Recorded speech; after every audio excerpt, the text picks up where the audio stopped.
సంబంధించి కూటమి ప్రభుత్వం వచ్చిన తర్వాత నేరుగా ముఖ్యమంత్రి గారు బహుశా ఇది రెండోసారో మూడోసారో నేరుగా స్వయంగా వారే కూర్చుని సమీక్ష చేయటం అనేది జరుగుతున్నది. ఒక వ్యవస్థ అన్న తర్వాత లోటుపాట్లు ఉంటాయి, సరి చేసుకోవాల్సిన విషయాలు ఉంటాయి. కానీ మొట్టమొదటిసారి ఈ మొత్తము ప్రక్షాళన చేయాలా అనేటువంటి పరిస్థితికి వచ్చింది. టీటీడీలో ఎప్పుడు ఏదో ఒకటి ఇప్పుడు కాదు ఎప్పటికే ఉంటాయి, ఎందుకంటే లక్షలాది మంది వస్తూ ఉంటారు కాబట్టి పరిపాలన విషయంలో ఒకటి అర రావచ్చు. కానీ పనిగట్టుకుని వ్యవస్థలన్నింటినీ నీరుగార్చటం, ధ్వంసం చేయటం, అదేవిధంగా భక్తులకు చేకూర్చవలసినటువంటి మౌలిక సదుపాయాల విషయంలో కావచ్చు, వెంకటేశ్వర స్వామి వారికి జరిగేటువంటి సేవల విషయంలో కూడా కొన్ని ఇబ్బందులు తల ఎత్తటం అనేటువంటిది మొదటిసారి. వీటన్నింటి పట్ల కూడా ముఖ్యమంత్రి గారు మామూలుగా టీటీడీ ఈఓ గారు లేకపోతే అక్కడ ఉండేటువంటి చైర్మన్ గారు వాళ్ళు చూసుకుంటూ ఉంటారు.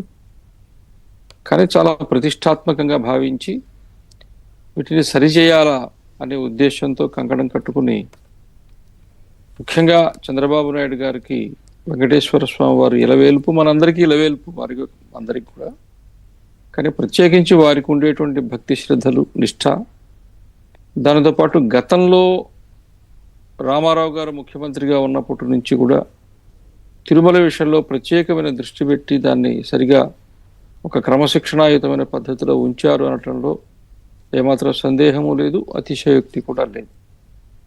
కాబట్టి అదే వరవడిలో ఎప్పుడు కూడా కొనసాగుతూ వారు ముఖ్యమంత్రిగా ఉన్నప్పటికీ నేరుగా ప్రధాన ద్వారం నుంచి లోపలికి వెళ్ళే అవకాశం వారికి ఉన్నప్పటికీ వారు ఎప్పుడు కూడా వైకుంఠం నుంచి తన కుటుంబంతో నడుచుకుంటూ రావటం అనేటువంటి ఒక అందరికీ కూడా, అంటే అందరూ అంటే భక్తులందరికీ లేదా మిగతా విఐపీలకు కూడా ఆదర్శంగా నిలుస్తూ ఆ విధంగా ఒక క్రమశిక్షణను పాటిస్తూ వస్తూ ఉన్నారు. ఇకపోతే ఇప్పుడు తల ఎత్తుతుండేటువంటి అనేక రకాల సమస్యలు, ఎదురవుతుండేటువంటి అనేక సమస్యలు, వీటిని దృష్టిలో పెట్టుకున్నప్పుడు టీటీడీని గత కాలంలో కొద్ది కాలంలో వచ్చినటువంటి అనేక ఇబ్బందులు వాటిని అధిగమించడం కొరకు చాలా ఖచ్చితమైనటువంటి అభిప్రాయంతో, నిర్ణయంతో ప్రభుత్వము లేదా చంద్రబాబు నాయుడు గారు గట్టిగా స్పష్టంగా కృషి చేస్తున్నారనే విషయంలో ఏమాత్రం అనుమానం లేదు. వారు చాలా అకుంఠితంగా చేస్తూ ఉన్నారు. నిన్న సమీక్ష కూడా చాలా విస్తృతంగా జరిగింది.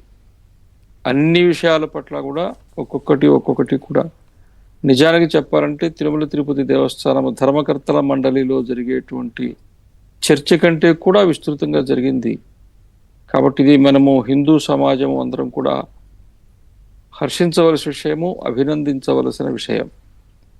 అంటే మన తిరుమల తిరుపతి దేవస్థానాన్ని గురించి ప్రభుత్వం కేవలం ఏదో ఇప్పుడు ఈ సిఫారసు లేఖలు, లేకపోతే ఎవరిని ట్రస్ట్ బోర్డు మెంబర్లుగా వేయాలా, లేకపోతే ఎవరిని అధికారులుగా పెట్టాలా, ఎక్కువ భాగం దాని గురించి ఆలోచన చేస్తూ ఉంటారు తప్ప అక్కడ ఉండేటువంటి వాతావరణము, ఆధ్యాత్మిక వాతావరణము, భక్తులు, పచ్చదనం గురించి, లేకపోతే కింద ఏ రకంగా నిర్మాణం చేసి వాళ్ళు ఏదో బేస్ క్యాంప్ అనేటువంటి మాట వాడారు.